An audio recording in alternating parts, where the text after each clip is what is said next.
É uma honra tê-los aqui nesta manhã. Para a alegria de todos, o pastor volta semana que vem. Então a gente volta a falar de Atos semana que vem. E graças a Deus por isso, né? Faz tempo, irmãos, que eu não prego de manhã. De manhã é o perfil mais inteligente, vocês perceberam, né? Você vê é o Tom, o Washington, o pastor, eu fico mais na turma da noite. Mas hoje Deus quis que a gente estivesse aqui nessa manhã. E graças a Deus por isso, muita alegria de estar aqui e que Deus possa abençoar a vida de cada um de vocês, assim, para que realmente prospere, guarde e que Deus possa falar através da sua palavra no coração de cada um. Amém? Eu queria só rapidinho, a gente não tem uma imagem bonita, mas todo sábado tem Unijovem. Então, todo sábado, 19 horas, estamos aqui religiosamente, mas não praticando religião, praticando o cristianismo. Então, nós estamos aqui todos os sábados, às 19 horas. Tem sido um tempo muito edificante para a minha vida, para a vida da minha família. Estamos aprendendo, crescendo na graça, crescendo no relacionamento com os irmãos.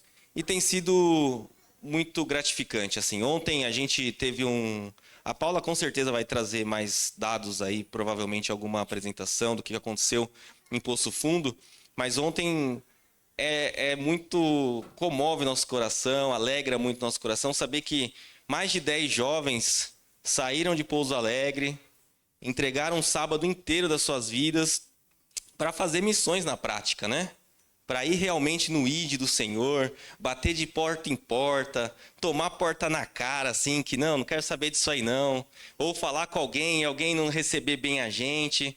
Mas às vezes você bate numa porta, aquela pessoa está carente, está sedenta, e ela te convida para entrar, e ali ela conta das suas dificuldades, ali ela pede uma oração, e aí você vê os jovens fazendo isso, é muito legal.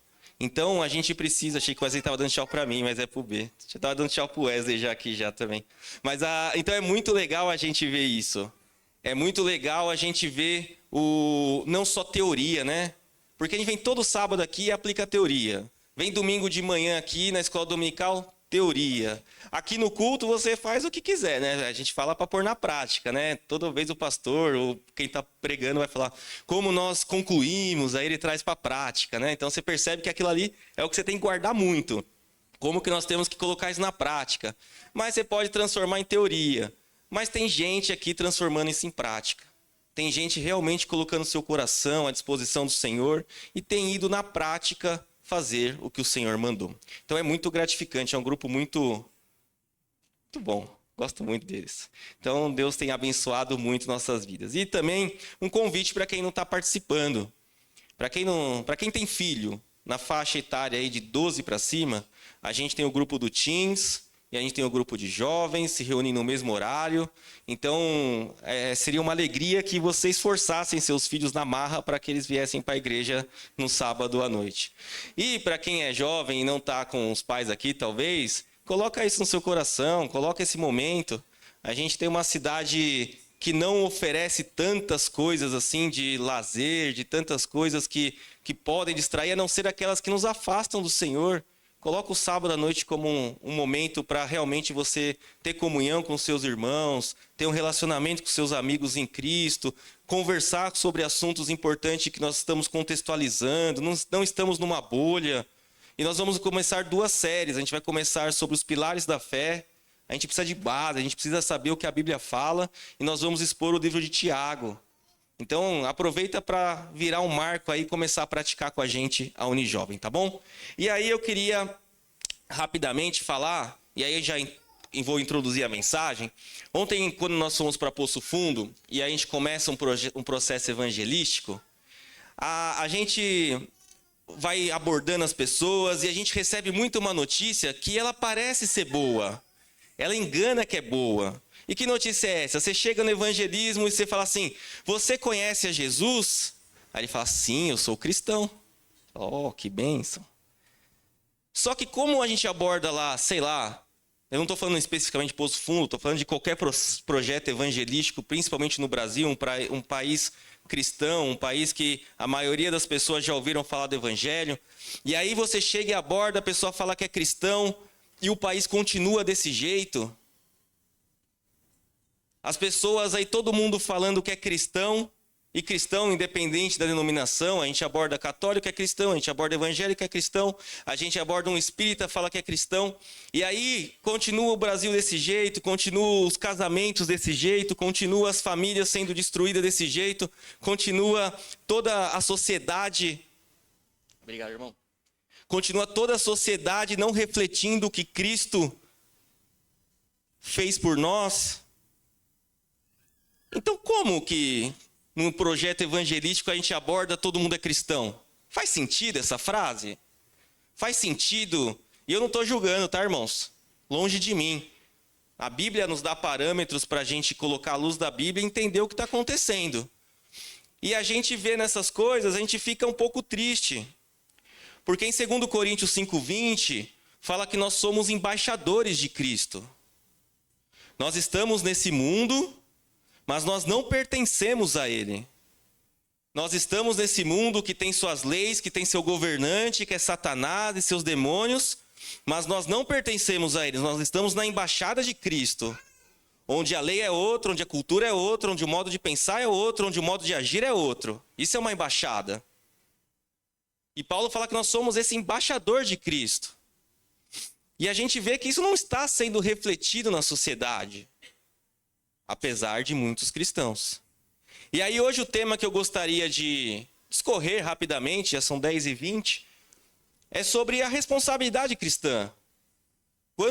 Se eu perguntar aqui quem é cristão aqui nessa noite, todo mundo, a maioria, são rostos conhecidos, vão levantar a mão, e que bênção por isso. Mas isso não é só um oba-oba que eu levanto a mão e beleza. Isso acarreta uma responsabilidade. Ser cristão significa ser um pequeno Cristo. Ser cristão significa você refletir a Cristo na sua vida. Então, ser cristão não é um ato de levantar a mão. Ser cristão não é um ato de você falar, não, eu aceitei Jesus. Como se alguém pudesse aceitá-lo assim. Então, ser cristão não é dessa maneira. E aí, o texto que nós vamos ler hoje, nós vamos falar sobre a responsabilidade cristã. Sobre o que esse ser cristão gera nas nossas vidas e acarreta como responsabilidade. E não confundam isso com uma questão de salvação, como uma questão, não leve para esse lugar. Mas leve para o lugar que fala que nós temos responsabilidades, porque a Bíblia fala sobre isso. A Bíblia fala sobre ide, a Bíblia fala sobre respeito, obediência, sobre fruto do Espírito. Ela não fala só sobre a salvação, que nós temos uma salvação, que Cristo nos amou, mas a Bíblia deixa outros capítulos, versículos e textos sobre responsabilidade. Só que quem gosta de responsabilidade, irmão? Quem gosta de ter que acordar cedo todo dia para trabalhar, CLT, aguentando o chefe? E a gente tende a fugir de responsabilidade. Mas nós não podemos interpretar Cristo como um chefe, interpretar Cristo como alguém que dá suas ordenanças a ponto de exigir um resultado. Mas nós temos que interpretar Cristo como alguém que nos ama e que suas ordenanças nos levam para um caminho de paz.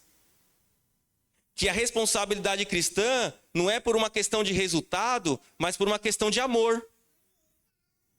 Que quando você sabe que honrar seu pai e sua mãe, ele vai te trazer benefícios. Não é por uma ordenança, mas é por um amor que vai falar assim, ó, se você seguir esse caminho, ele é melhor. Mas ele requer responsabilidades. E nós vamos ler Deuteronômio, capítulo 6, do 4 ao 9. É um texto bem conhecido, irmãos. Se eu pregar à noite, algum dia agora, nos próximos meses aí, a pregação é sempre com o tema, essa história eu já conheço. E hoje a gente vai refletir no Antigo Testamento. Então eu vou tentar dividindo quando eu tenho as oportunidades. Então a gente vai ler Deuteronômio 6, do 4 ao 9. Com toda a reverência, vamos ler a palavra do Senhor. Ouça, ó Israel, o Senhor, o nosso Deus, é o único Senhor. Ame o Senhor, o seu Deus, de todo o seu coração, de toda a sua alma e de todas as suas forças. Que todas essas palavras que hoje lhe ordeno estejam em seu coração. Ensine com persistência seus filhos, Converse sobre essas palavras, sobre elas quando estiver sentado na casa, quando estiver andando pelo caminho, quando se deitar e quando se levantar. Amarre-as como um sinal nos braços e prendas na testa. Escreva nos batentes nas portas, nas suas casas e nos seus portões. Vamos orar. Senhor Jesus, te agradecemos, ó Pai. Te agradecemos, ó Deus, pela tua palavra. Fala aos nossos corações, que possamos ouvir e entender aquilo que o Senhor quer nos ensinar. Em nome de Jesus, amém. Deuteronômio, irmãos, é um livro lá do Antigo Testamento. Então, quando a gente começa a Bíblia, lá tem Gênesis, Êxodo, Levítico, Número, Deuteronômio. O que a gente enxerga nesse livro aí, contextualizando na história da redenção? A gente vê um livro escrito provavelmente por Moisés, a tradição, todos os ensinos levam a gente a entender que é um livro escrito por Moisés. E Moisés, aí naquele contexto ali que a gente vê em Êxodo, um povo no cativeiro, um povo sendo liberto pelo poder de Deus, liberto ali por uma ação extraordinária de Deus, como vai transformando ali a questão do endurecimento do coração de Faraó, e aí ele vai transformando e chega até a libertação. E aí eles passam aquele tempo no deserto, e a gente chega em Deuteronômio perto do momento de conquistar aquela tão sonhada promessa, que é a promessa da terra prometida, aquilo que era o alvo deles logo da saída, que se tornou um percurso muito longo devido à desobediência. E aí, se você traduzir o nome Deuteronômio, vai estar, se você buscar, vai estar como segunda lei. Mas nós podemos usar melhor, no campo acadêmico, o pessoal usa como revisão da lei.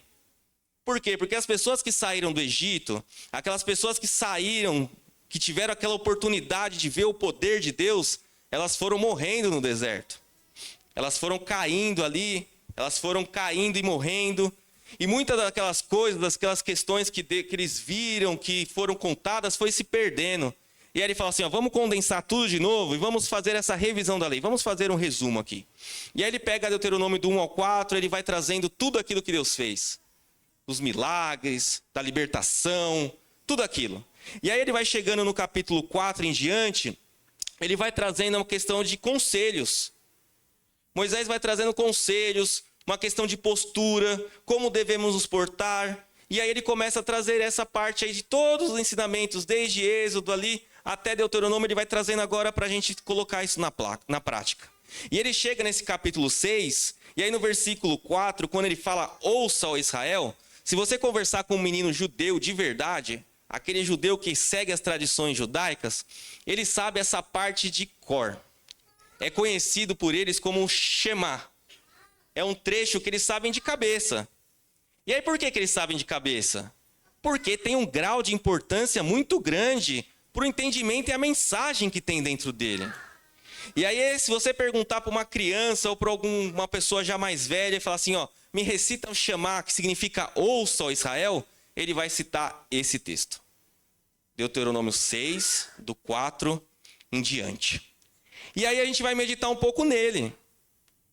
Quando a gente pega aqui, por que é tão importante? E eu falei assim, como nós temos responsabilidade cristã, e aí na cabeça do cara mais teólogo está assim, o escudeiro está falando sobre responsabilidade cristã e citando Deuteronômio, Antigo Testamento.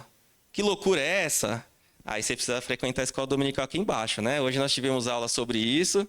Jesus Cristo, assim, o Antigo Testamento aponta para Cristo.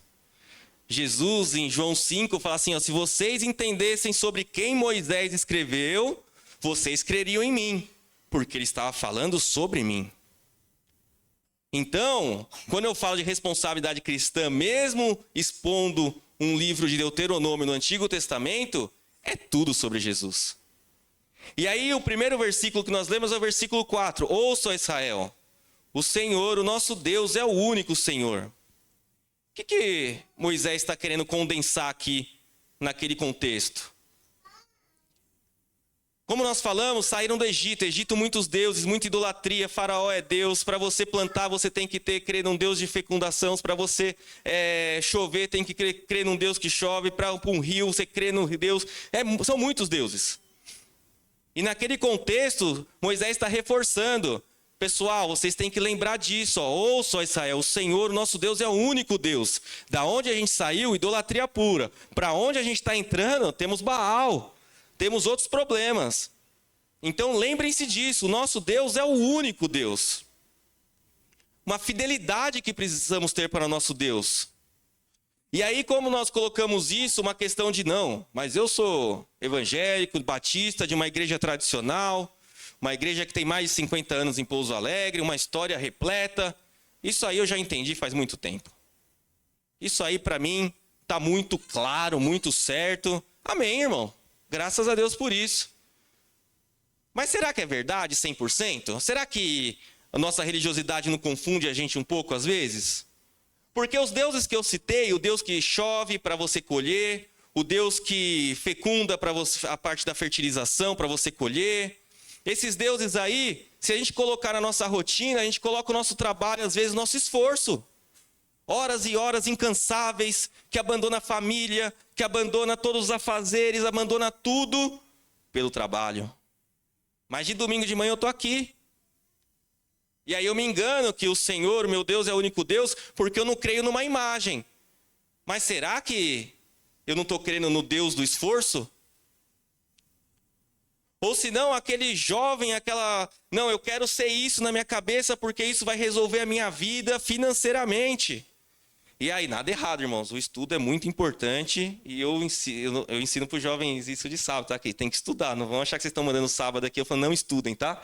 Então, fiquem tranquilos quanto a isso. O estudo é muito importante, mas quando coloca na frente do Senhor, coloca no lugar que o Senhor tem, nós estamos acreditando num outro Deus. Nós não estamos acreditando num Deus do sol, mas nós estamos acreditando num outro Deus, que é o Deus que vai me dar uma profissão, e essa profissão aí, ela vai resolver minha vida financeiramente. E a gente tem que tomar muito cuidado com isso. Muito cuidado com interpretações.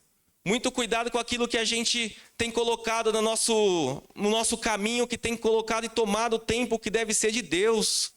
Na nossa rotina básica de doutrina, de você ter um devocional, de você orar, de você ler. Eu falo no nosso PG de quinta-feira aqui embaixo, como eu administro mal a minha questão de vida de oração, irmãos.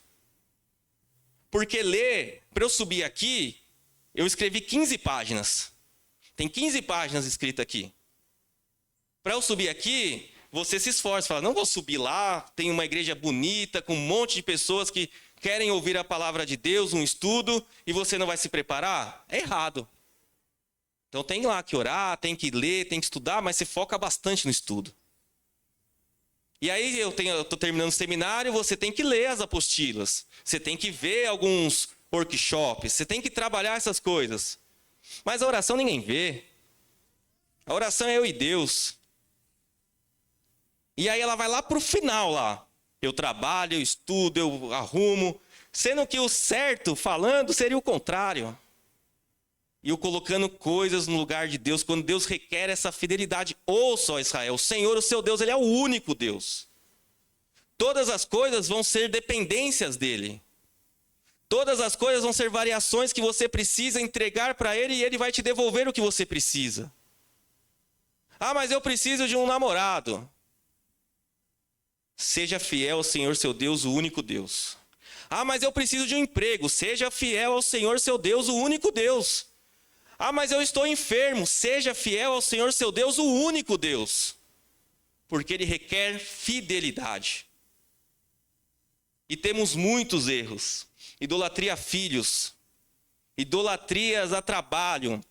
Idolatrias a time de futebol, por isso que eu não assisto futebol, é pecado? Brincadeira, irmão, corintiano roxo. Então, não vou mentir. Então, assim, a gente tem que tomar cuidado. O Senhor é o único Deus e Ele requer essa fidelidade. É o básico. Ouça, ó Israel, ouça, ó igreja. E aí ele vai para o versículo seguinte, versículo 5, ele fala assim, ó, ame o Senhor seu Deus de todo o seu coração, de toda a sua alma e de todas as suas forças. E aqui, curiosamente, não foi proposital, mas a gente no sábado passado a gente meditou em um outro texto, em Salmo 103, mas com a mesma mensagem no final de um versículo. Ali era bendiga a minha alma ao Senhor e tudo que há em mim bendiga o seu santo nome. E a gente falou, quando ele fala assim, bendiga tudo que há em mim, a gente falou do quê? Integridade. E aqui quando a gente vê aqui, ó, ame ao Senhor de todo o seu coração, de toda a sua alma, de todas as suas forças. Integridade. Tem que ser completo. Tem que ser total. Quando nós falamos lá no Salmo 103, versículo 1, a gente falou de um salmo que Davi provavelmente mais velho, um Davi provavelmente mais experiente, um Davi provavelmente que já tinha dado muita cabeçada na vida, tinha feito muita besteira. E aí ele foi lá e falou, deixa eu ensinar essa galera, deixa eu deixar uma mensagem que vai ajudar essa galera para o futuro. E aí ele escreve lá, ó, bendiga o Senhor, uma questão da integridade. E aí Davi, com seus erros, ele quer nos ensinar, falando assim, ó, eu fiz isso, eu falava que eu era um rei justo, eu tinha que ser um rei justo, mas eu não era justo.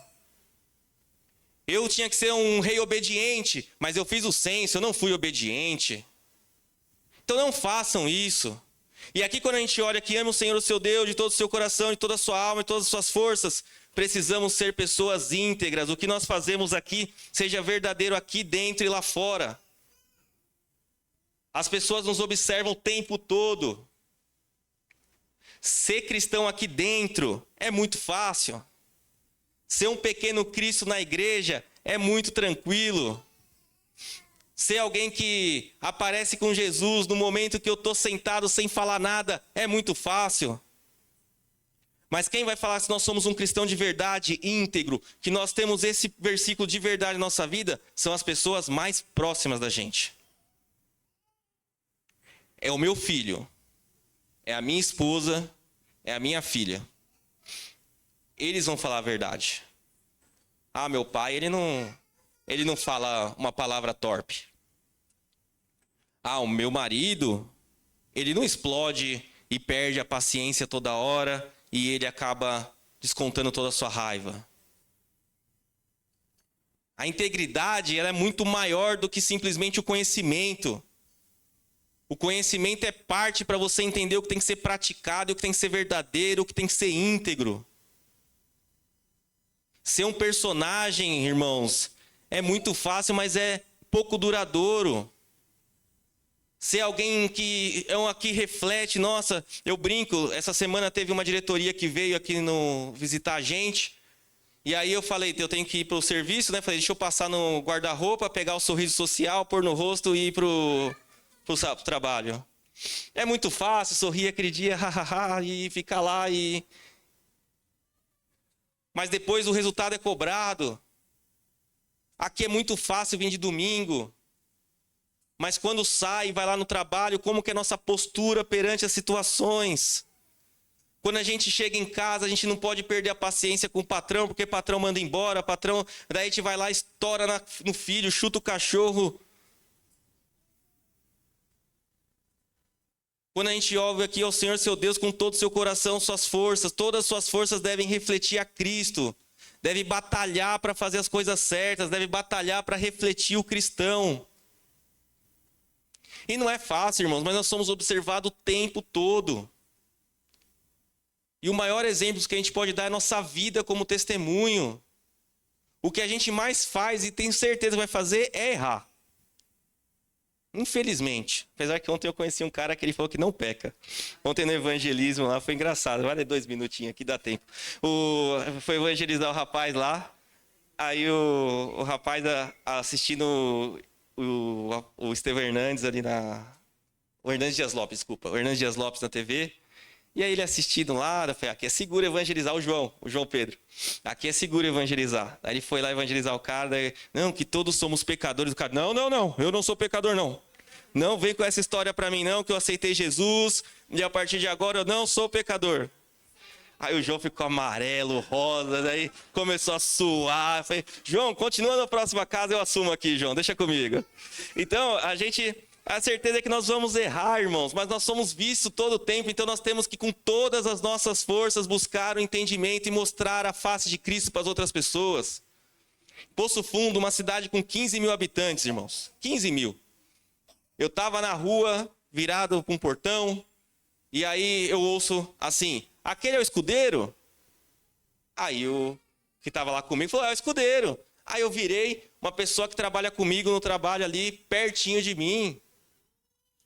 Pensa você ser um mau exemplo no trabalho, que já foi em festa da firma lá, que tem bebida, que tem música, que tem tudo, e que na hora que começa essas coisas, eu saio. E não é porque eu faço certas coisas, não, irmão, porque nessa vez eu acertei, nas outras eu erro. Mas aí, naquela hora, você dá um testemunho. Com todas as nossas forças, as pessoas estão vendo qual a probabilidade, no tanto de rua que existe nesse sul de Minas, no horário X, encontrar alguém desse jeito. E ali ela perguntou, escudeiro, o que você está fazendo aqui? Ela falou, estou com um grupo de jovens evangelizando, Poço Fundo, para que ele possa ter realmente um encontro com Cristo. E aí você pode evangelizar a pessoa tranquilamente. Temos que ser íntegros por completo. E aí Moisés continua o versículo 6 e 7, que diz assim, que todas essas palavras, Moisés está falando lá, né? Está ensinando, está falando sobre a Torá, está falando sobre os ensinamentos, que todas essas palavras que hoje lhe ordeno estejam em seu coração. Ensine-as com persistência a seus filhos.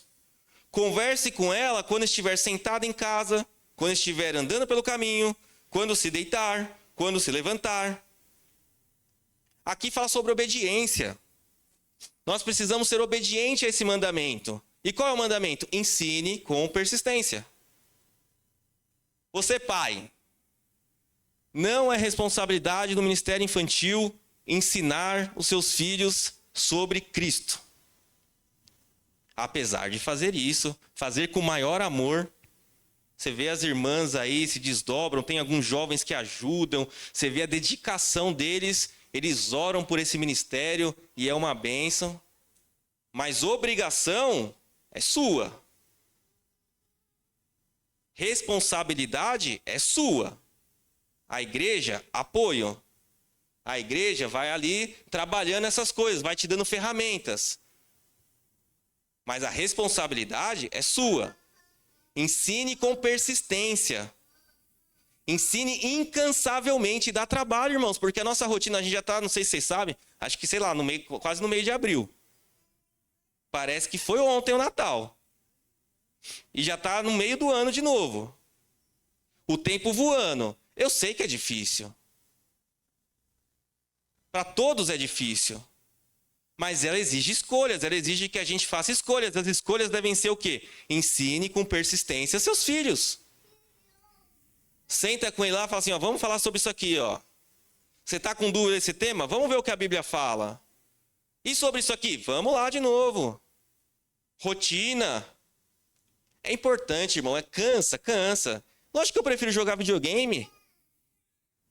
Você é hipócrita aqui? Eu gosto de estudar a palavra do Senhor. Mas às vezes você chega cansado do teu trabalho, um dia difícil. Você quer o quê? Você quer chegar em casa e não fazer nada. Mas se nós não ensinarmos com persistência nosso filho, que não dedicarmos tempo com ensinamento, com oração, isso custa caro lá na frente. Porque homens de Deus, através da palavra do Senhor, inspiradas por Deus, revelaram isso. Então ele fala assim, ó, quando você estiver sentado em casa, ensine com persistência. Temos orado com nossos filhos, com nossos familiares, antes de uma refeição? Sentado à mesa? Ou a mesa tem sido um ambiente de Terceira Guerra Mundial? É briga pra lá, é cachorro latindo, é aquele negócio terrível. Passarinho, a gente tem um passarinho ringuiné aqui. Hoje o café da manhã não foi briga, mas foi tumultuado. Era o cachorro latindo, passarinho fazendo barulho. A Catarina não para de falar. Mas estava num ambiente amoroso, assim. Estava legal hoje. Mas pode ser por contrário. Pode ser aquele barulho, aquela briga, aquele negócio terrível. Quando com persistência devemos sentar e falar sobre Deus. Qualquer oportunidade, como Jesus agiria.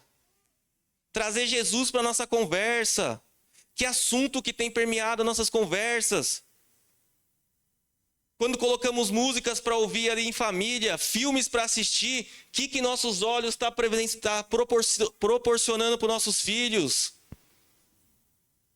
Ah, mas não tem problema. Daí você vê a classificação etária 18 anos e 2 anos aqui. Como não tem problema? Se para o mundo que coloca essa tranqueira de classificação é um problema, para o crente não vai ser, irmãos? Que a régua é muito mais alta? Pelo amor de Deus. Exige esforço. Exige, às vezes, você abrir mão de alguma coisa. Mas é aqui, é ensinamento. Quando você estiver no caminho, quando você está andando, você tem que falar sobre Cristo. Indo para a escola, indo para a igreja, indo para o hospital, doente, falar sobre Cristo. Quando voltamos para casa, Cristo. E aí você toma uma fechada no trânsito, qual é a reação? Já quer xingar. Tem um livro que eu li que fala que os filhos se desviam, e o principal motivo que os filhos se desviam da igreja quando crescem é o banco, porque eles andam no banco de trás dos seus pais. E aí o que o autor quer dizer com isso? Porque ele vê os pais discutindo na frente, eles vê os pais em pé de guerra ali, eles vê os pais falando de assunto que não agrega, eles vê os pais que na igreja eles são uma coisa, mas no banco do carro na frente sai falando do irmão. E aí o que mais desvia os jovens ali, para aquele autor, né, não é um dado científico, não fez, mas ele trouxe uma reflexão, é o banco da frente do carro.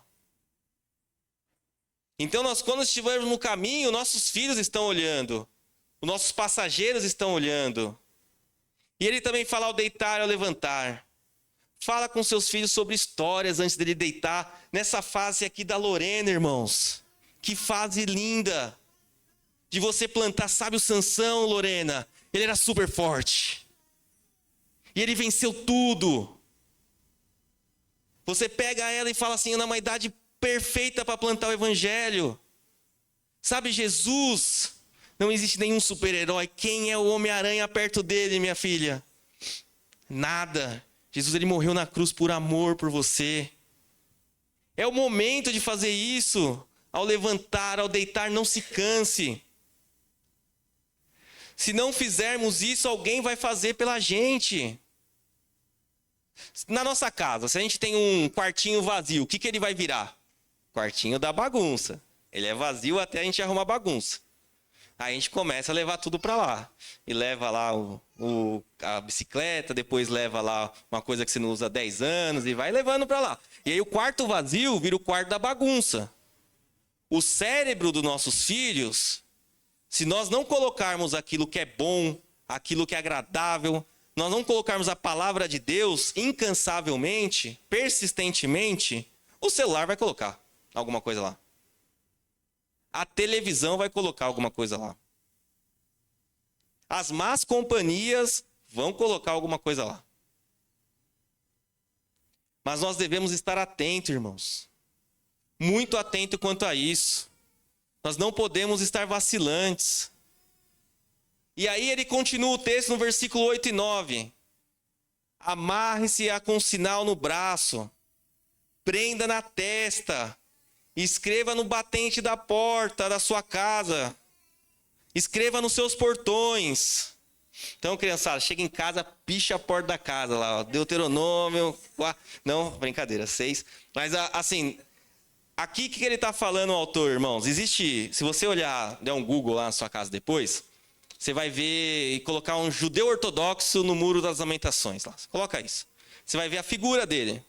E aí você vai ver ele lá, por exemplo, que ele vai estar com umas caixinhas amarradas no punho ou na testa. Ele não é louco.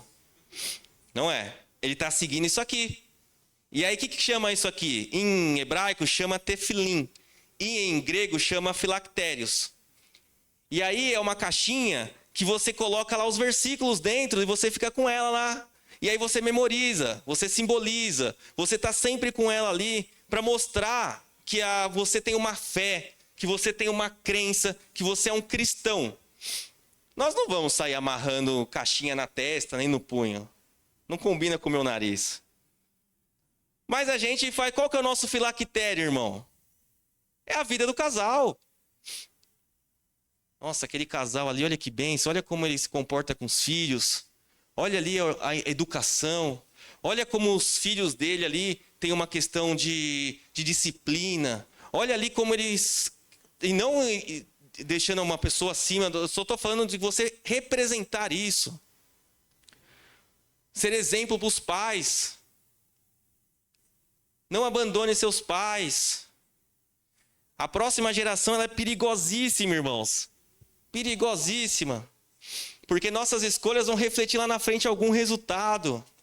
Se nós não escolhermos nossos filhos agora, eles não vão nos escolher lá na frente. Se nós não dedicarmos tempo, esforço, por que eles vão fazer isso lá na frente? Por que ele vai largar alguma coisa que ele idealizou para ficar com você na sua velhice? E não é só sobre troca, é sobre demonstração de amor. Precisamos gastar nosso filactério, colocar filho, olha aqui, o pai te ama. No filactério no trabalho. Ser exemplo ali, se você é uma pessoa comerciante que lida com muita gente, baita oportunidade de mostrar o amor de Cristo. Se você trabalha na indústria, muita gente ali que passa por você, oportunidade de mostrar o amor de Cristo. Se você é um médico, um dentista no consultório, oportunidade de colocar a sua vida como um propósito no amor de Cristo. Que a sua profissão seja um filactério. Que a sua profissão seja algo visível, que as pessoas vejam Cristo na sua vida. Que as pessoas olhem para a gente e falem, esse é um cristão. Esse realmente entendeu a mensagem do Evangelho. Esse, além de receber a dádiva, a graça da salvação, ele realmente entendeu isso e colocou em prática tudo aquilo que a Bíblia nos fala. E aí nós caminhamos para o final. Aí entra o teclado, é isso, Júlio? E aí nós caminhamos para o final, onde nós fechamos a nossa meditação, entendendo, irmãos, que Moisés, apontando para Cristo, apontando para a vida cristã, ele traz que nós devemos entender que o Senhor é o nosso único Deus. Que tudo aquilo que está pegando na sua vida o lugar de Deus, nós deixamos de cumprir algo que é importante. Algo que nós chamamos de chamar, né? Ouça, ó Israel. Aquilo que devemos gravar na nossa mente. Não deixe, irmão. Eu não sei o que é. Eu sei o que é para mim. Mas eu sei que você sabe o que pega na sua vida em relação ao que toma mais o lugar de Deus. Coloque em oração nesse momento, para que Deus volte a tomar esse protagonismo na nossa vida. Para que Deus volte a fazer coisas grandes. A gente olha a história desses homens grandes, assim, em termos de ministérios terrenos, a gente se inspira. Nossa, que bênção, e é muito legal.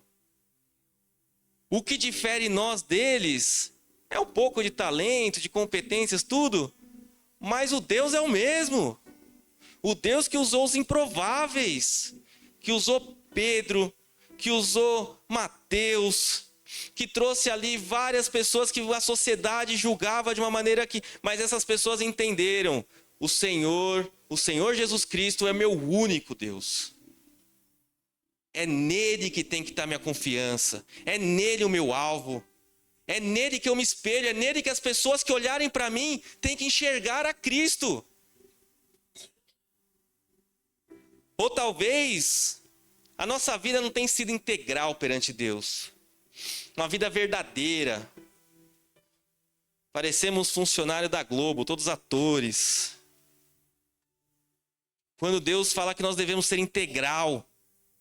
De toda a nossa alma, toda a nossa força, todo o nosso entendimento tem que estar voltado para esse Deus, de forma integral, que testemunhe.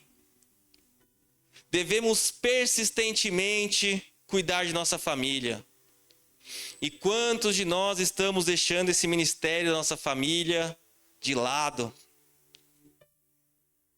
Devemos ensinar quando nós estamos levantando, quando nós estamos sentados, quando estamos andando, quando ao deitar e ao levantar. Mas nós acabamos estando preguiçosos.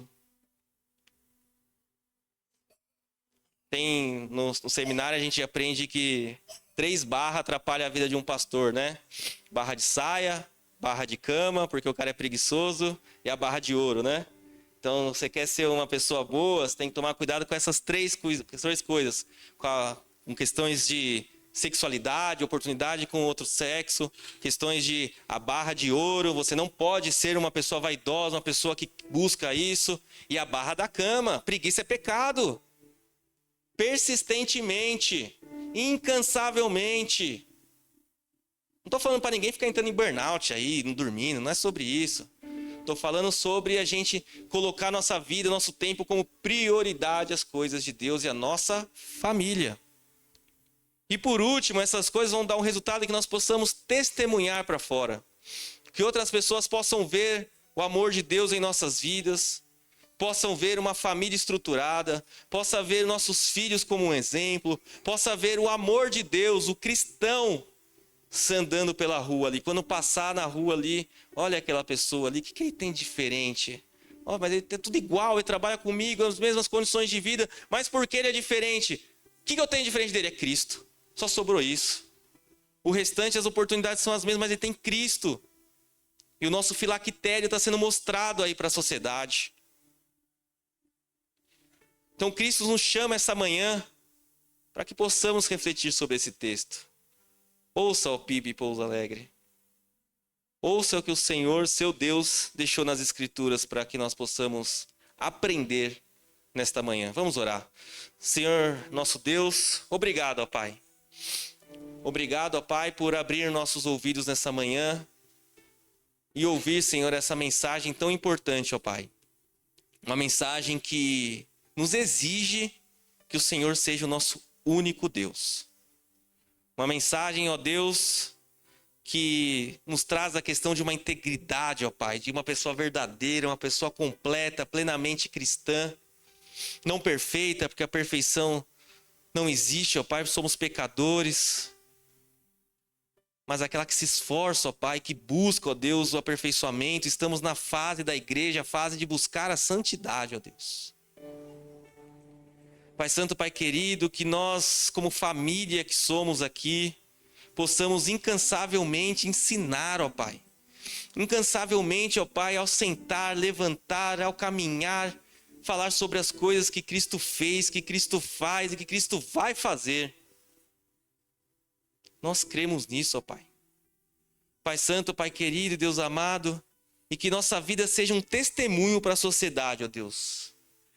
Que a sociedade enxergue não para nossa honra, não para nossa glória, mas porque somos cristãos, ó Pai, pequenos cristos, que a sociedade enxergue que o que falta nessas pessoas é um verdadeiro encontro com Cristo.